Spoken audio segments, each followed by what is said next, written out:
Okay, I think we'll get started. Welcome to the Science Fiction TV Dinner Series, everyone. I'm Joey Eshrick, and I work at the Center for Science and the Imagination at Arizona State University, and I'll be your host. Thank you so much for being here with us tonight. As those of you who attended the two events we did in this series last year already know, we've sort of shifted gears on this TV dinner series, now strangely named TV Dinner Series. We're hosting these events online first to help keep our community safe during the pandemic. And instead of television series, we're excited to feature short films by talented creators that invite us to explore a range of possible futures. So this evening, we're going to watch and discuss Akoota, a short science fiction film about genetic engineering and social control. And it's written and directed by Dilman Dila, who we're very lucky to have with us from Uganda, where it's very, very, very early in the morning. So hi, Dilman, thank you for being here. A heroic effort for him to be part of this event. Dilman is a writer and filmmaker and the author of the excellent short story collection, A Killing in the Sun. His writing has been shortlisted for the Commonwealth Short Story Prize and the NOMO Awards, and longlisted for the BBC's International Radio Playwriting Competition. And his film, The Felicitas Fable, was nominated for Best First Feature in the Africa Movie Academy Awards in 2014. We're also delighted to have Andrew Maynard with us. Hello, Andrew. Andrew is a scientist, author, and internationally recognized expert in emerging technologies and their responsible development and use. He's the Associate Dean of Curricula and Student Success at the College of Global Futures here at Arizona State University. And he's also the director of the university's Risk Innovation Lab. And he is the author of two books, one very recent and one pretty recent, Films from the Future, The Technology and Morality of Sci-Fi Movies, and Future Rising, A Journey from the Past to the Edge of Tomorrow. So Andrew, even though it's not incredibly early in the morning, thank you for making time for us this evening. Thanks, Joey. So two quick programming notes before we kick off in earnest. So first, as with our last TV dinner event, Corey Pressman, who is a beloved member of our center's Imaginary College, has created a future-themed cuisine segment for this event as a way to pay homage to the food that we would normally provide you if we were having this event in person. We do usually serve food when we have these on campus. So I hope you'll check out this video. It's about how to cook a spacefaring future version of the Ugandan dish matoke. And it looks delicious. I want to try it. I've just added the link to Zoom chat. So if you registered for the event, you should also have that link in your email, in an email we sent yesterday as well. Second, in a moment here, we're going to screen Akoota, which is about 20 minutes long. And I should say, as I always say in these events, that some folks can have trouble with Zoom streaming video. I have trouble sometimes. Hopefully I won't this evening. If you registered in time, again, you should have received an email from Bob Beard, who's one of my colleagues, yesterday with a link and a password to screen the film along with other event information.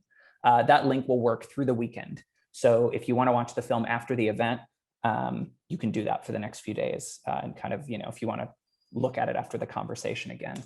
And that is in the Zoom chat as well. It's a message that you should have received in your window. So if something goes wrong right now, you can try to watch it in your browser along with us if Zoom isn't treating you right. But as we've tested this and with our experience over the past few months, things have worked well as long as your local internet connection cooperates, which is always a toss-up. So fingers crossed. So in terms of what we'll be doing this evening, after the screening, Dilman, Andrew, and I will have a conversation for about a half an hour, and then we'll shift to taking questions and comments from you. There's a Q&A box at the bottom of your Zoom window, and please use that to submit questions and thoughts and feedback that you'd like us to see anytime, whenever they occur to you. You don't have to wait until the end of the event, and we'll get to those towards the end of the conversation. So once again, thank you for being with us here tonight and for supporting all of our work at the Center for Science and the Imagination. We couldn't do it without you, and we hope you enjoy the show that we're about to start.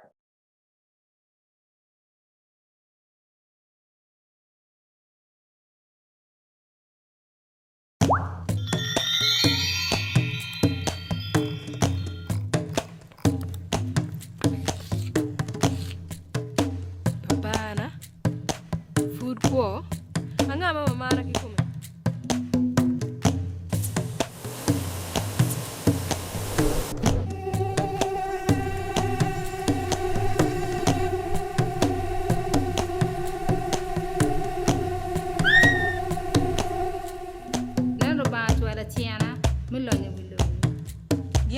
One will pay be.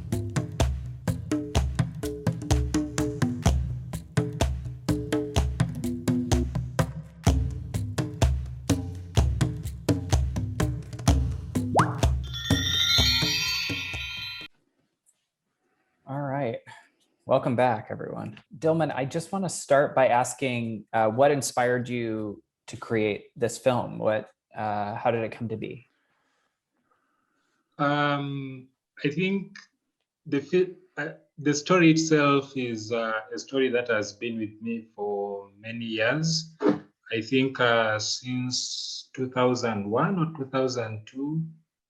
At that point, I kept falling sick almost every month. I was going down with malaria. And then every time I'll go to the clinic, get a prescription. But each month I will be put on stronger and stronger drugs, and which meant I'll be paying more and more money. So if the first month I was paying 3,000 shillings, second month I pay 5,000 shillings, third month 10,000. So the money just kept going up. And then at some point, the doctor told me, this month I'm not going to treat you. Just go take a rest and you'll be fine. And then I was surprised because the lab results had actually shown that I had malaria. And there are certain categories. I think there's malaria plus and something, which meant like it was way too much in my blood. So I was scared. But he said, no, if you take medicines too much, you're going to get resistant, and then it will become worse. So he said, this time just take a rest and then drink a lot of fluids, eat a lot of fruits, and you'll be fine. And I was surprised 3-4 days later that I was actually fine. So I began questioning, all these things, and then I began looking into malaria and malaria treatment in Uganda. And I realized there is a scam that is going on with the clinics, especially the small clinics, and which are actually the majority, where majority of people go for treatments. Government hospitals, small clinics, the big hospitals and might not be doing this, but the really small clinics do this because they find it's more profitable to sell drugs than to tell patients the truth. To test for malaria, it's like really cheap. It costs almost nothing, but the drugs are what is really expensive. So I saw this system that has been created where health is a commodity, like people's health has been commercialized. And then I began looking deeply, like malaria is not a new disease; it's been there for hundreds of years. So how are people coping with it like back then? And then I realized that what the people are using to treat malaria hundreds of years ago, they are still being used, and it's as effective as medicines from pharmaceuticals. I don't think pharmaceuticals tell these clinics to deceive patients, but I think they've created a system where the hospital finds it more profitable to sell drugs than to tell the patient's truth. And like with my case, I kept getting fatigued, and fatigue can give you the same symptoms as malaria. Sometimes you're shivering, you have joint pains, you're vomiting, you have very high fevers and fluctuations in temperature, and they're just the classic signs of malaria. So you go to the clinic thinking you have malaria, and the clinic will not tell you that, oh, that's just fatigue or rest. And yeah, so I wrote this. First, I wrote a short story, which is the first story in my collection, A Killing in the Sun.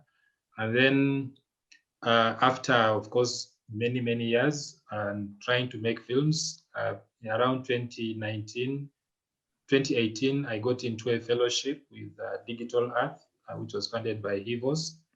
And that's where I actually began making this film as part of my fellowship and my research.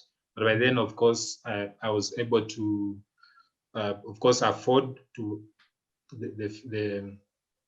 create the film. But I'd also learned a bit about visual effects from using open source software, which is how I managed to pull off the film.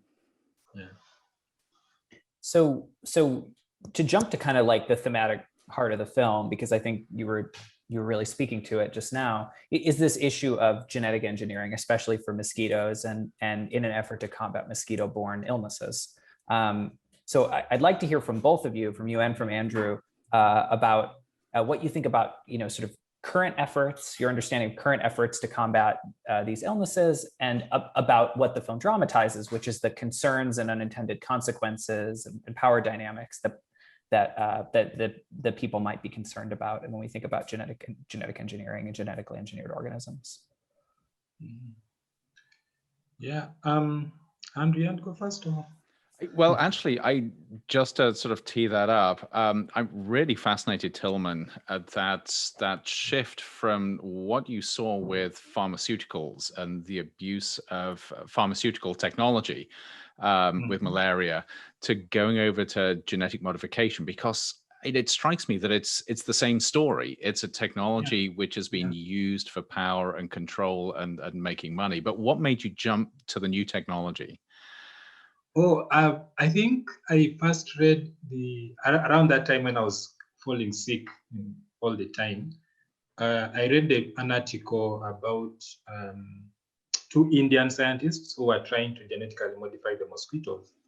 That was, I think, around 2002. I can't find the article anymore, and unfortunately, I think this was way before internet in Uganda anyway. So at that moment when I read that article, it just struck me that, if pharmaceuticals have created this system, what will happen if there is another system where, you can engineer anything to fight, disease in quotes.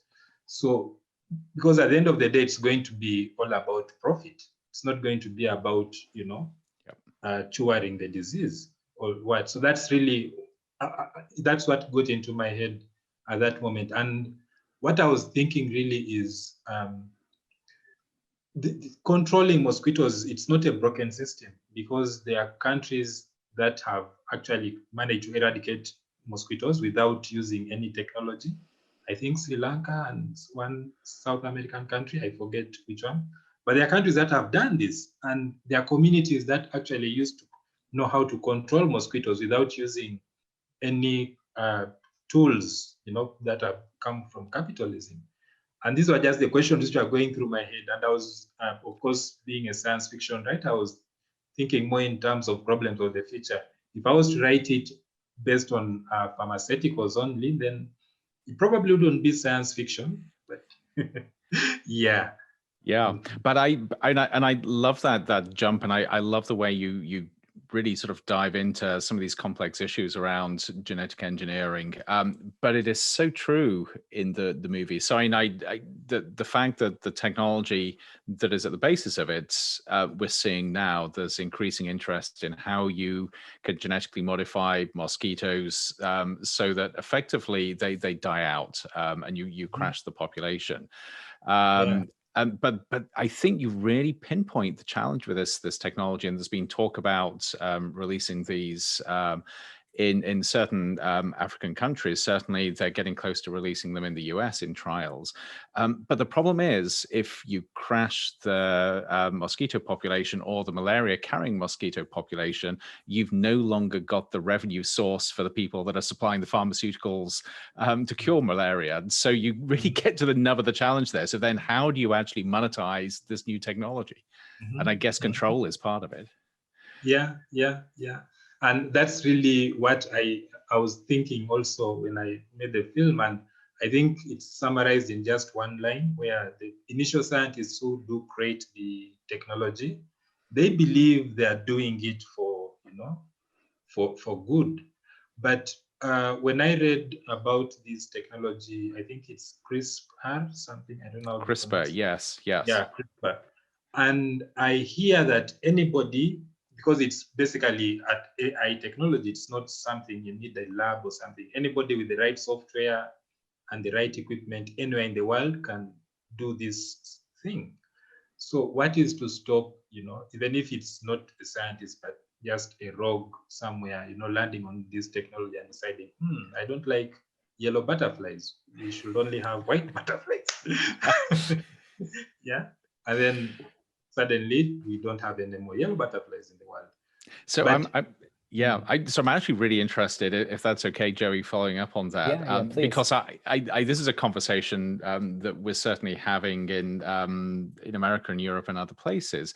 What do you do when the barrier to entry with these really powerful new technologies is lowered to the extent that people with limited training and limited resources can still start playing around with it? And of course, there's an incredible upside to that, because if you sort of go to poorer economies, basically you're saying that now we have a technology which is much more open and much more accessible to people around the world. But then, as you sort of say, there's the downside. So how on earth do you tread that line between opening up access to technology and it being misused? Yeah. And also, what all governments and scientists today are talking about is regulation, and they're saying, we will enforce regulations, and there will be this strict that and strict this. But I think when I look at technologies like nuclear power, it's kind of easy to regulate it, because you need a nuclear scientist and all that, and you need reactors and stuff like that to create a nuclear bomb. But if it's a technology that's just going to be as easy as, working on your computer, how are you going to know who is doing what anywhere in the world, And because they're like, you don't even need a huge facility to do all this. So how is this regulation going to, or how are they going to regulate each and every computer or each and every wannabe scientist in the world?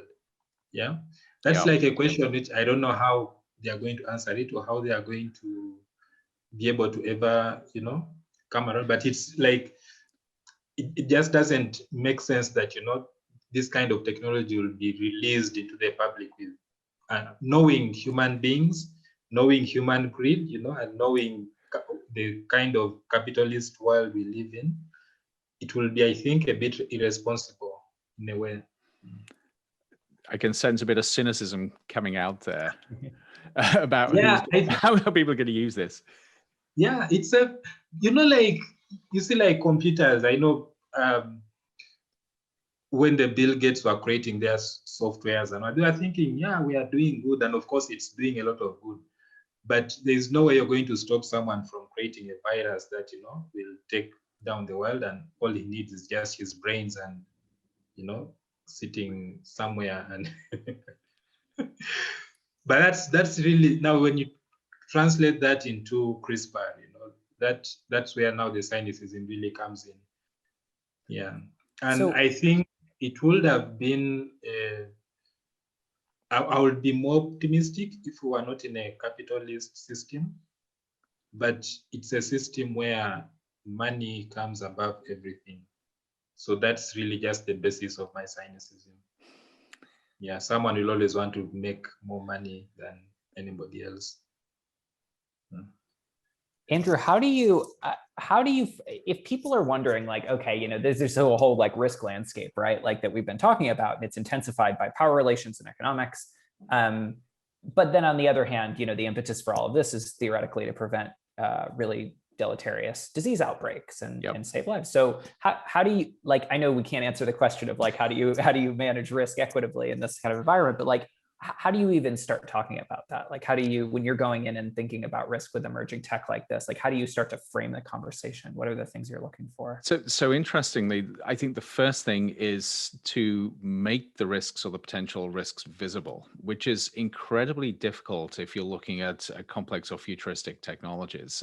So that's exactly where what Dilman is doing here is so important, because it takes something which is difficult to understand those social and technical connections and the connections to the future, and make them visible and understandable so people can start asking questions exactly like this.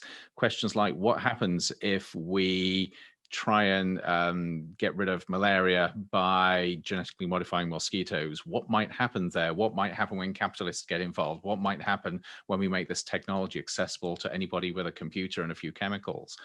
And it's only when you've made the challenges visible that we can begin to have questions about what does it mean to innovate responsibly or ethically? And we can start talking about whose responsibility is it? Is it the responsibility of the scientists, the communities, the government? Who needs to ensure that we don't go into really dark places here? And it turns out when you have those conversations that everybody seems to have a little slice of the responsibility here. It's not just government.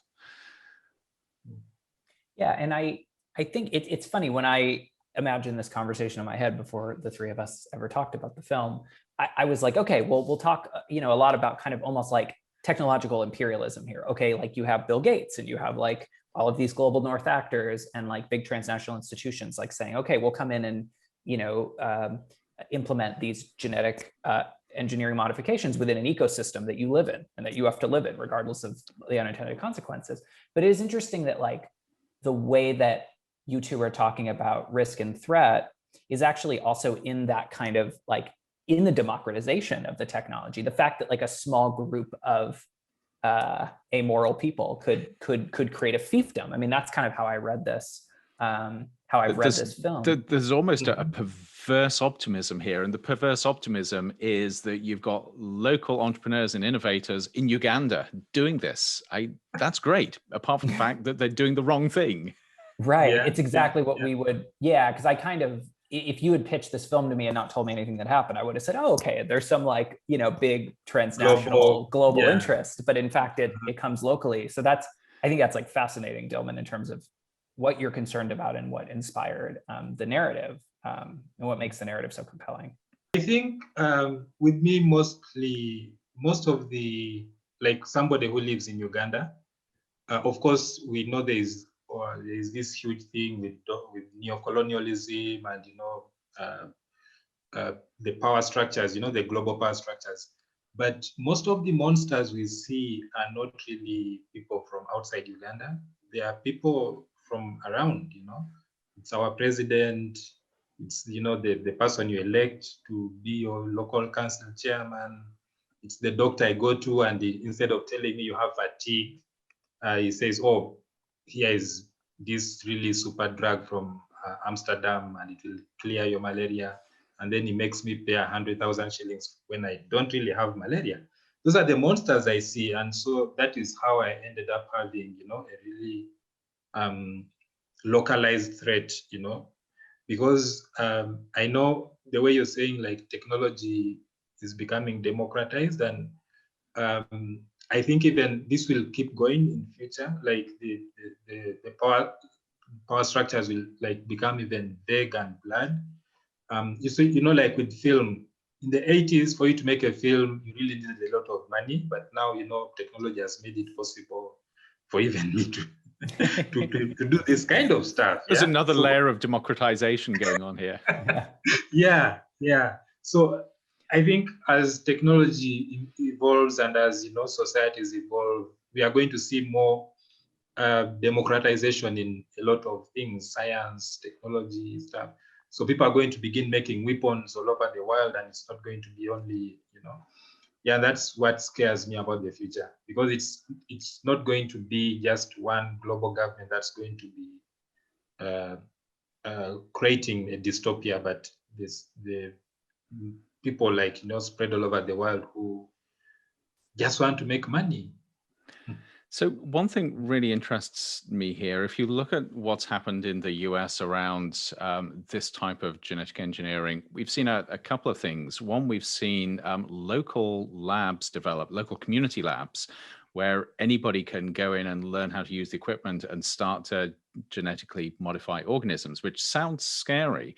And yet the people that have done this have been so responsible that they've actually asked experts to come in and teach them how to do it safely and ethically, because they've been more concerned about doing the wrong thing than they have about doing something which is just going to make money.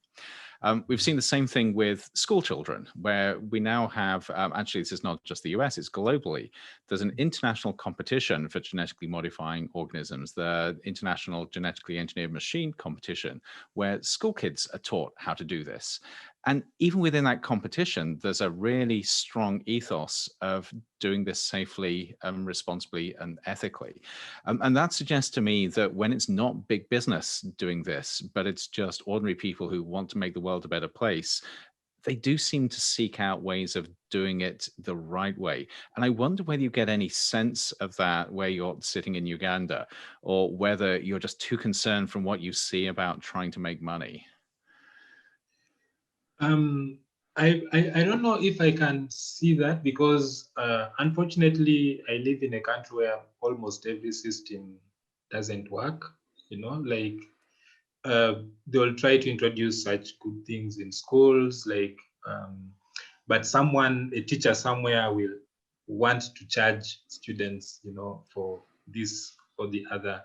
I know, like, there are really good there are community initiatives that I can also look at here, and you can point out and say, oh yeah, people really come together to do good. I've not seen that on a technological level, but there's just a lot of stuff that is comparable to that, where people come together and it's not about money, it's not about anything, and then they try to make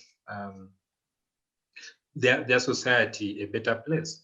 But I think my cynicism comes from, like, just the way the system has been built. I'll give the example of a school. It's in a district called Kamuli. It's about 4 hours from Kampala. I used to work there before I went full-time as a filmmaker. So this community came together and they wanted to build a toilet for the latrines for the school children. So parents were contributing, oh, I'll make bricks. Another was saying, oh, I'll bring the poles. And then one person stood up and said, but you people, why are we building this latrine? There's an NGO that has come and it has a lot of money. So if we build the latrine, they won't see us as poor and they will take their money elsewhere. And then the community didn't build the latrines. And 5-10 years later, the NGO had not put up any latrine in the school, but the people are still waiting because they wanted to be seen as poor and vulnerable. So that's the kind of system that has been created. And it's a sad thing, and I know I shouldn't be cynic throughout, but I mean, you see these things and you're like, how is good ever going to happen? So I wanted to ask a couple production related questions, Dilman, if that's okay. Yeah. And like not to although you were entitled to your cynicism, and I think we can continue to get back to that. I think we'll get back to that in the Q&A as we have some questions about the themes and narrative. But I wanted to just, so for folks who won't know too much about the production context, can you tell us a little bit about like where you filmed? Which locations you used, and if they had any special significance, like why you chose those places? Yes, I particularly picked a district in Uganda called Gulu. Okay, it's a district, but the region, I will just call it Gulu because that's where the major town where we're staying was at. But this region is significant for two particular reasons. First, we'll go back like about 100 years ago, 200 years ago. There was a huge fight between the local people. They are called the Acholi, and the British. It was basically an anti-colonial rebellion, and it lasted for, I don't know, maybe a year. But it was ongoing, but the actual war between that lasted maybe 3 or 4 months or something like that. But I see this battle. It's called the Lamogi Rebellion. The Lamogi Rebellion, in case anyone wants to look it up. But I see this as it was really a fight of knowledge systems, because they actually were trying to acquire more guns. Or one of the reasons for that was they were trying to get more guns other than their bows and arrows. And the British were trying to stop them from getting more guns because they were afraid of unarmed, actually. So during the fight, there was a lot of the actually that rely on what they've been using since, and that was arrows, bows and arrows, but they were poisoned arrows. So a scratch would end up being lethal. And I think a few British soldiers were killed, and most of them died because they ignored because they despised the technologies they found on the ground. They're like, oh, it's just their poison arrows. I mean, we have better medicine. We are going to, we'll get cured. We'll go to hospital and get cured. And then they go to hospital and they realize they actually don't know how to fight this poison. And then they die. And when I look at that, it's kind of just symbolizes, how these people would know that this poison is toxic, and it's really fast acting and all that, and the research that goes into this. Of course, when you look at knowledge systems, you imagine only what we know as science today, with people in their laboratories and things as scientists, and yet a traditional healer somewhere there who goes on experimenting and looking for, how can I kill someone with the poison? I mean, there's a lot of research that has to go into that, and knowledge of the human body and how the human body will react to this, So I saw that as a thing of science and traditional knowledge and science. But the second reason was, which really gave this film its other theme, and that is living in a domed world. This is where the LRA, I think somebody in the US one time tried to make him famous, Joseph Kony, but there was a war between the government and these LRA rebels for about 20 years. And then what the government did is it put everybody in concentration camps, or they call it internally displaced people's camps, but it was basically because you go in there and you can't leave. So it was basically a symbolism of the film, because at that time the government was using Joseph Kony as the boogie and saying, if you leave this camp, Joseph Kony is going to kill you.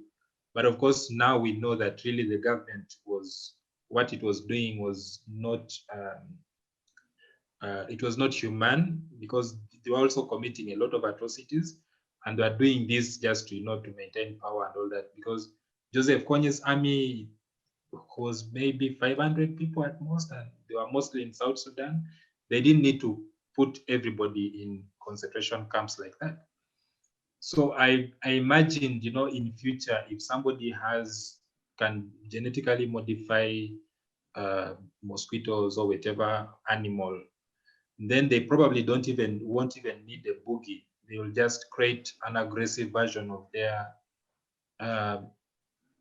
insect or whatever, and then make people afraid to leave their village, because when you leave the village, the mosquitoes is going to kill you. Right. So yeah, it was basically just to play on these these themes of domes and then tradition versus No, I really actually the cave where the last scenes happened is the cave where the actually who are fighting the British used to hide, or that was their fort kind of, and they killed the British from the caves there. It's a huge cave system, but we could only access one. The rest were high up in the mountain. We couldn't go there. Yeah, it really struck me this time that the young protagonist was going from under a dome into a cave. She was in a vehicle with a roof the whole time. Like, she never gets to actually be outside until that final shot, which of course that seems to end tragically. So that really struck me this time, that there's this movement from one enclosed space to another. And I just want to say, I really appreciate all the history that you provided.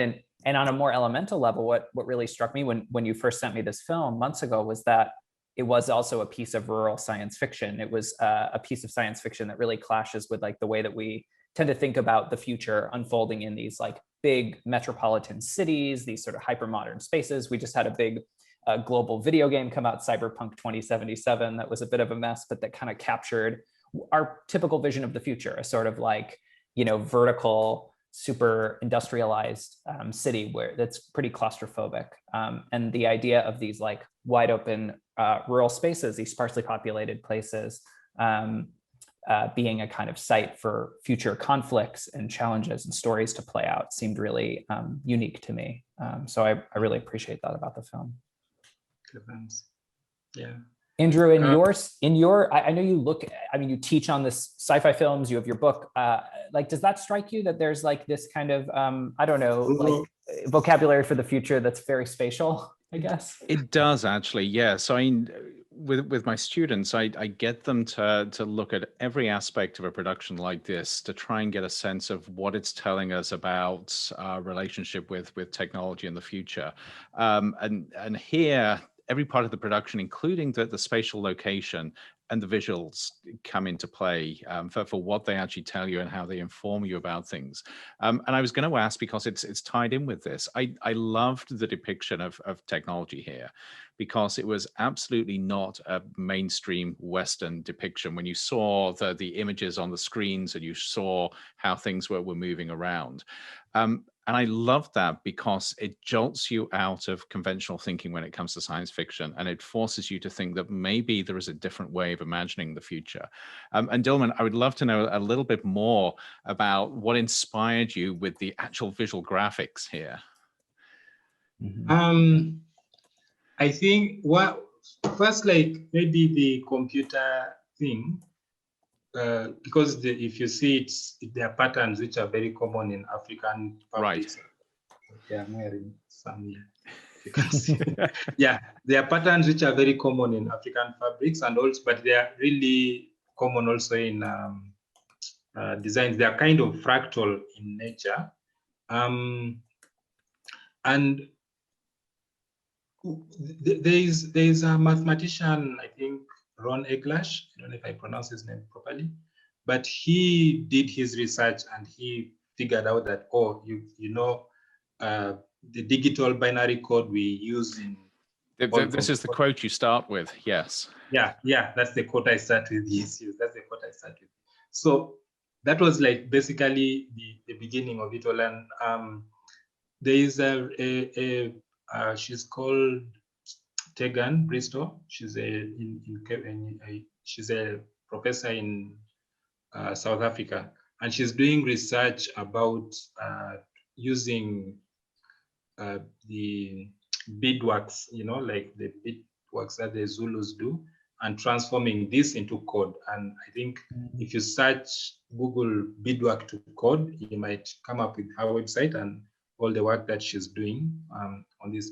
So I really took her practical approach to this, and she's doing a lot of research on traditional or ethnomathematics, that's what they call it, about mathematics, which is not from like mainstream mathematics, right. Like how they, like the shape of baskets and how that translates into mathematics and how that translates into alternative knowledge systems. So basically, I was just using her work and as an inspiration for creating the code that we saw running on the script. But basically, it was just to go back to the idea that, you know, science, technology, knowledge, it's much wider than what we have been taught to believe. Right. And there's like lots of knowledge systems that we could, you know, look up to for more knowledge and something. So I thought we'd see some of the questions that we got from the audience. So let's see. Well, Dilman, so one just in a general way. So someone who's anonymous says that they think it's fantastic with this film that you offer the possibility for conversation about these topics.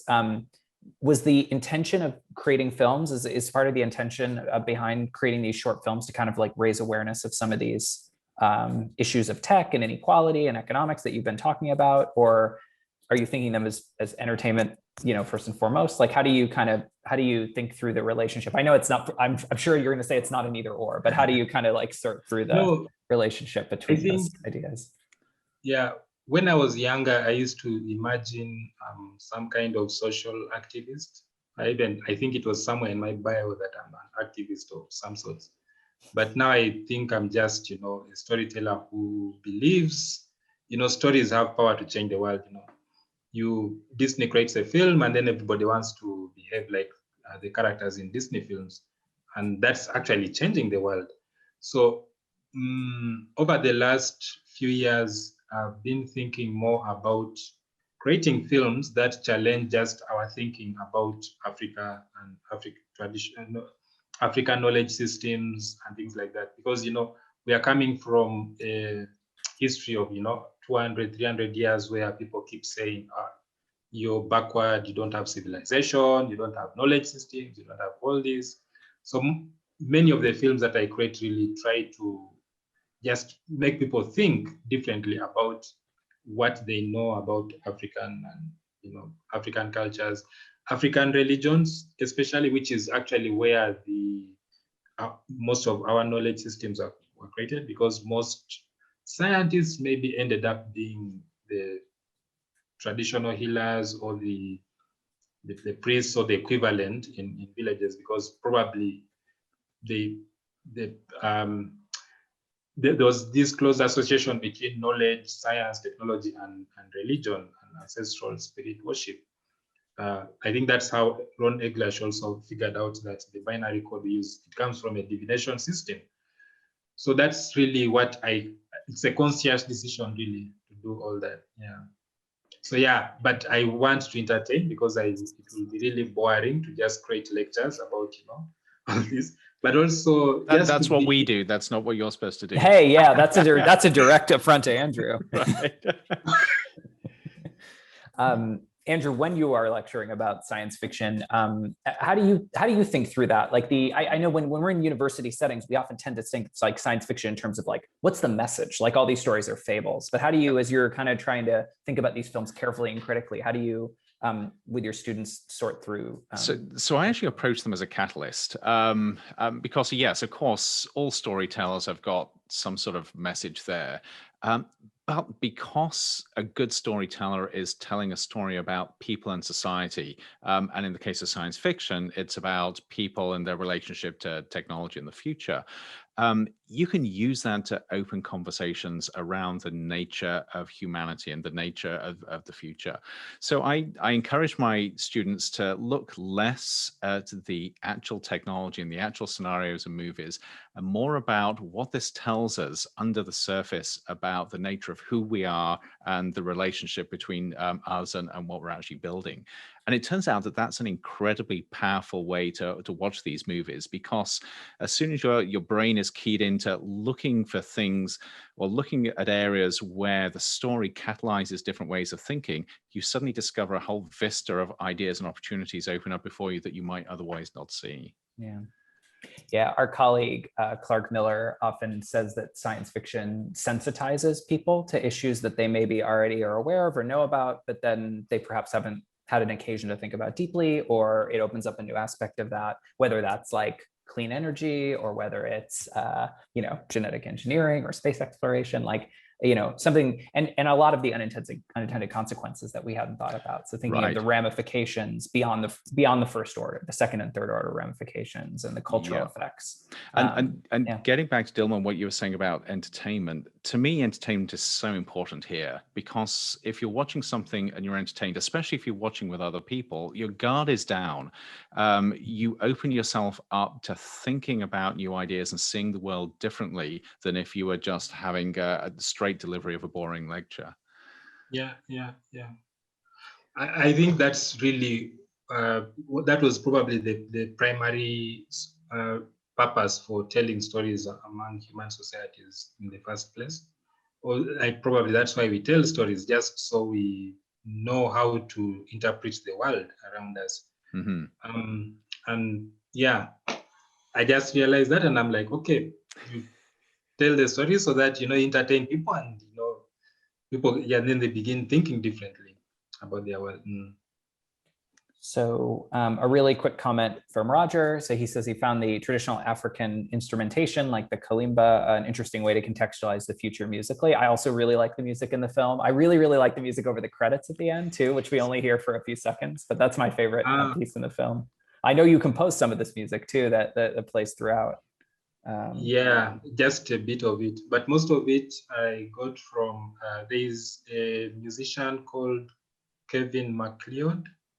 He gives his music for free, and he does a lot of African stuff. But the musician at the end, she's called Akomoro. Yeah, put it in the chat. She's a Ugandan. If you Google her, I just responded to that. Oh, great. Yeah, here, I want to know. But I'll put it also in the chat. Yeah, thank you. Put it in the chat because I'm gonna save that for later. So let's see. Another question. We've kind of addressed this, but from Olivia, how important was it to juxtapose a rural Ugandan setting with high technological advancements? And then she also asked why you chose Acholi as the language of choice in the film. I think you've addressed both of those, but I wanted to that was our first question. So thank you, Olivia. And I also wanted to see if there was any other thoughts that brought up. Mulerwa, that's a Ugandan name. I think she's Ugandan. Yeah, but I think maybe I answered a bit about technology and all that, but I really was conscious. This was the first film I was doing that was entirely not in English. I used to struggle a lot because in Uganda we don't have English is our national language basically, and because of colonialism, the propaganda the British were using to colonize other nations in Uganda, they tried to push their language, Luganda, to be the national language, but people resisted. Then Swahili came in, but it has a traumatic past, I mean a dark past. So in Uganda, we don't have a local language that is unifying like Swahili in Kenya or Tanzania. So whenever I'm making films, I always have issues with who do I cast for this film? Because you can't find two actors who speak the same language other than English. But this was the first film where I decided, okay, I need to do something. And so I went to Gulu and I had to work with actors there, like took them through a workshop, and most of them were acting for the first time. But I wanted it to be a future where English is not spoken, but also because of, just to use certain scientific words in local languages, because one of the things people keep saying that, we can't adopt our local languages into scientific studies because we won't have words for some of these. So we had to translate a lot of things like what is the word for a flying car? What is the word for a machine, for a tracking device? And then we will like sit together and think of the equivalent actually word that will be used for this. So it was, that is how I was using the language. So James asks, how has this film and others been received locally? Dilman, I know your audience seems to be international for your work, but is there a difference in the way that people react within Uganda versus outside? Yeah, I think I shot this film in Gulu. This where the place I shot it from, and yeah, many of the people they were really happy to see themselves basically in a film, and some were not really understanding what was going on, and they're like, yeah, we see the hearts, but they are not like our hearts. We see the dressing, but it's not like our dressing. So they're a bit confused about what was going on. And I think one person said, oh, I think I'll never get film because it's she couldn't differentiate between a music video and the film, and she thought, but yeah, like there are people who will get the story and then they'll go, oh, I can't believe this is being told like locally. One person actually asked me, why did you make it in Acholi? You should have made it in English because this film shouldn't be in Acholi. I mean, what it's talking about and the futurisms and all that, which I found, of course, I think this came about because of all the education system and the colonialisms and all that. as thinking that, only English is, the way to think about the future. So, but yeah, I made it basically mostly for people who enjoy science fiction films, and those who do, like in Kampala and what, they get it and they like it. And then those who don't, it makes them think and question and have these questions like, why naturally when it's in the future, and why this and why that. Yeah. I just say I that really resonates deeply with me. That statement that some people think that you can only think about the future in English.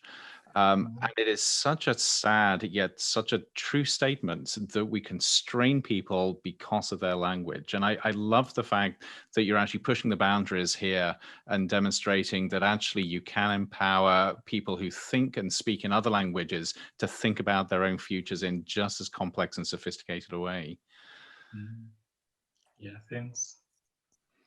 So as a final question for the two of you, I wanted to know, Dilman, first, like how, whether you consider Akoota and your other work to be Afrofuturist, and how you think it plays into, some people define that term as being very US focused or very diaspora focused, but I was wondering if you feel like that term applies to your work, and also more broadly, how you think your work speaks to futurism, which is a sort of futurism, futurology, futures thinking, and increasingly kind of prominent phenomenon all over the world. Yeah, I have no strong attachments to labels, and some people, of course, call it Afrofuturism, and other people will say, no, this is not Afrofuturism because it's set in Africa and about Africa. But because, with labels, they tend to categorize you in certain ways. And I think most of Afrofuturism is about, or there is this vibe, about creating a future or projecting African people as, these glorious kings, as power, like basically it's to counter all the years of being despised and being, looked down upon.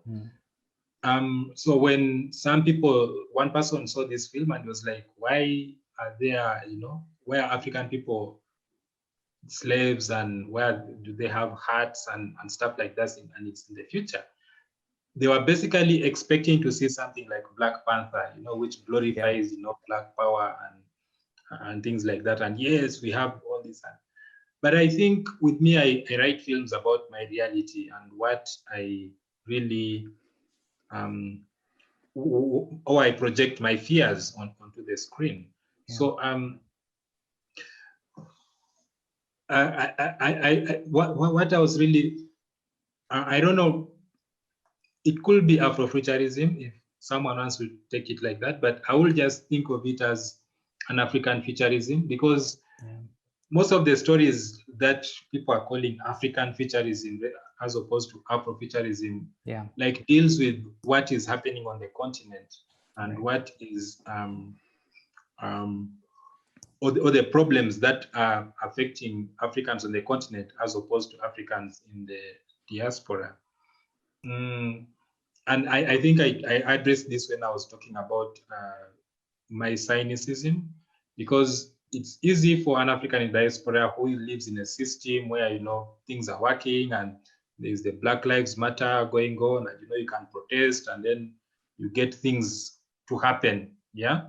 But then in Uganda, you protest, they shoot you, you protest, they shoot you. And in Nigeria, it was a peaceful protest, the NSAS thing, and then the army just comes out and opens fire, and so it becomes really hard to be optimistic and to create stories that are hopeful and create these people who are, Black Panther types. And what, when I hear stories like that village that did not build latrines because an NGO has come in, it becomes really difficult to create a story about hope and, Black Panther and yeah, Black is thing and all that. Yeah. Yeah, I think we had an event with some US-based sort of Afrofuturist creators last week. And one of the things that we were talking about a lot was that that there is this Black Panther kind of sticker over a lot of Afrofuturism now. And then, of course, there's a whole separate phenomenon that you brought up in tradition of African futurism that a bunch of really talented writers are working in and into that movement. But in Afrofuturism, there is this collapsing of everything into these like kind of superheroes and kings portrayals. But then meanwhile, the Afrofuturist community is creating all kinds of diverse forms of art that have all kinds of cultural tones and aren't always totally focused on optimism and heroism. And yet it's like because of the global culture industry, it's like the thing that we see the most is Black Panther. And so in some ways it's been really helpful because it's really elevated the term and made people more aware of it, but it's also kind of narrowed to some extent, like where people's attention is getting focused, I think. Mm-hmm. Andrew, any parting thoughts on the film and its relationship to kind of futurism and futurist thinking, which I know you've So done I was just listening to Dilman. I love this idea of local futurism, as in imagining the future differently from a local perspective for locals to be able to find a way forward that they might otherwise not see. And to me, that's a really big part of futurism. So if you think about sort of what really sets us apart as humans, we have this incredible ability to imagine our futures differently and then construct a way to get there. But that imagination has got to be fueled by creativity. And to me, that's where sort of futurism comes into play. But it's only powerful if it's done with purpose, if somehow we can use that fuel and that energy to work out how to get to where we're trying to go locally as well as globally. So that, I think, is where this short film so resonates with me, and it's so powerful because it helps people imagine a future, which in this case is not a great future, but it puts warning signs up so that they can then imagine how they can begin to move towards a better future in a very local and a very real context. Yeah. Yeah, I know, I really agree. And that's been, I don't know, for me, a thing that I've been noticing more and more this year in futurist thinking stuff and also in science fiction that I like, which is that it is not taking the globe as an undifferentiated kind of a field for technological change or political struggle. It's looking really specifically at how things are differentiated and how every little micro context differs. So Dilman, thank you for creating such a sort of powerful film for us to talk about. So I'm gonna have to call it an evening here and let everybody go. So I'm gonna drop in the chat what I'm about to read, but thank you, Dilman and Andrew, for joining us this evening. Dilman, thank you for joining us this extremely early morning, and for taking the time to be with us and for sharing the film. I really appreciate it. So you can find out more about Dilman, as in the chat, at dilmandila.com, and then also you can support his work on his Patreon, which is patreon.com/dillstories. And you can learn in both of those places about a lot of the other films that he's done, the other creative work that he has going on. And you can learn more about Andrew at therealandrewmaynard.com, the other link in there. And then in the chat, also another link to the film in case you'd like to give it a look after this conversation. So as always, I'd like to thank my colleagues at the Center for Science and the Imagination for making this event possible and doing tons of back-end work to let us keep doing this series as we've been socially distanced. And we're going to have another one of these science fiction TV events in April, so keep an eye out for that. I was like almost ready to announce details, but like a couple weeks from now, we'll have it figured out. To find out more about the center and sign up for our mailing list if you're not signed up, so you can learn about that event when it happens, visit csi.asu.edu. And you can also find us on Twitter at ImaginationASU and YouTube at ImagineASU. So thank you once again to our speakers and special guests. Thank you so much. This was very, very thought-provoking and enraging and fascinating. So thank you. I really appreciate it. Thank you. Yeah. And thank you all for being with us, and everybody have a great day and evening.